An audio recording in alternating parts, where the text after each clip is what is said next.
Welcome back everybody, hope you're all well. Today I've got an exciting plant haul for you. I've got some rare plants that the Ginger Jungle have sent me. As most of you know, they've got a rare plant sale coming up on the 5th of July. So today I'm going to be showing you some of the plants that are going to be available on the sale. And I also have a discount code for you, and it's Tropical Plant Addict. I'll link all the details below in the description box.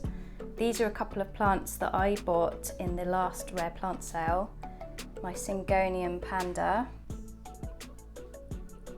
There's a new leaf there just about to unfurl, which has got quite a bit of variegation on it.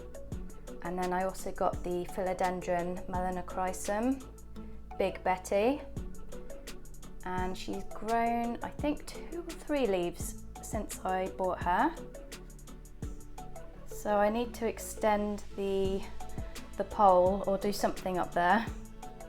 She's getting rather large.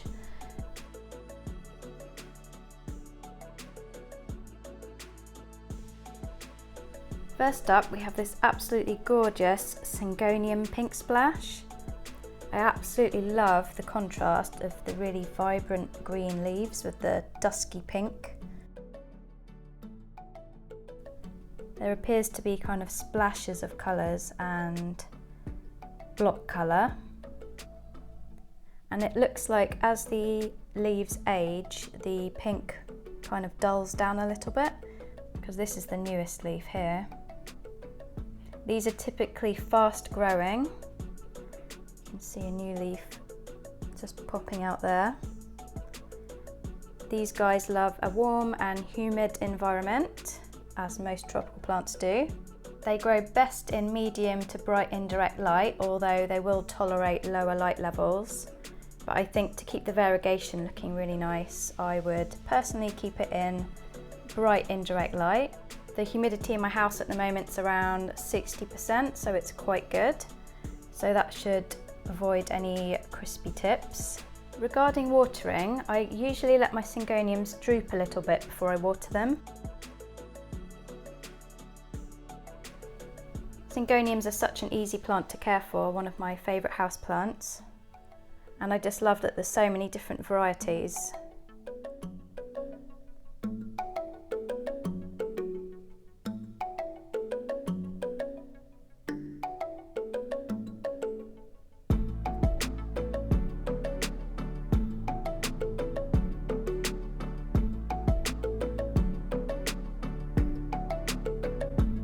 Next up, we have the striking Philodendron White Wizard. So some of you may be wondering what the difference is between a white wizard and a white knight, and it's basically just the colour and variegation. With the white wizard, it's generally blocks of colour, and with the white knight, you get more of a speckling kind of variegation, similar to the Thai constellation. And also sometimes with the white knights you can get coloured stems, whereas with the white wizards they're generally green. It's really beautiful.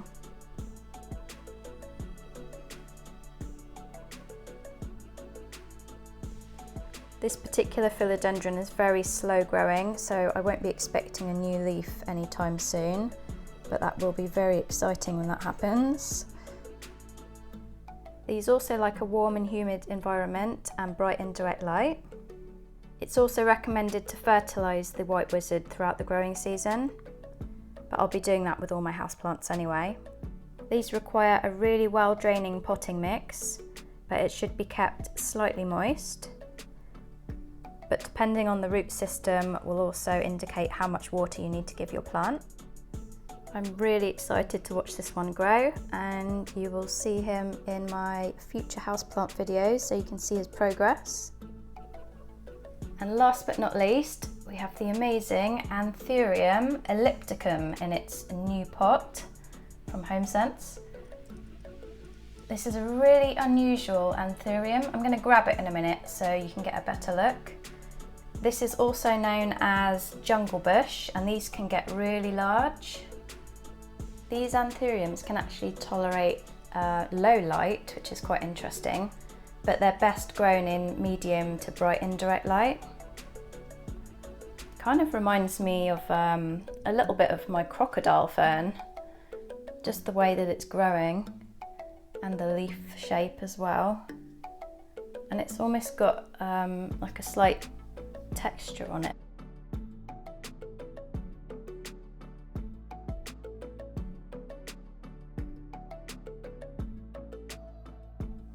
So these anthuriums also like a warm and humid environment, so try and keep the humidity up so that you're not getting crispy tips. And I'm going to be keeping the soil slightly moist but not soggy.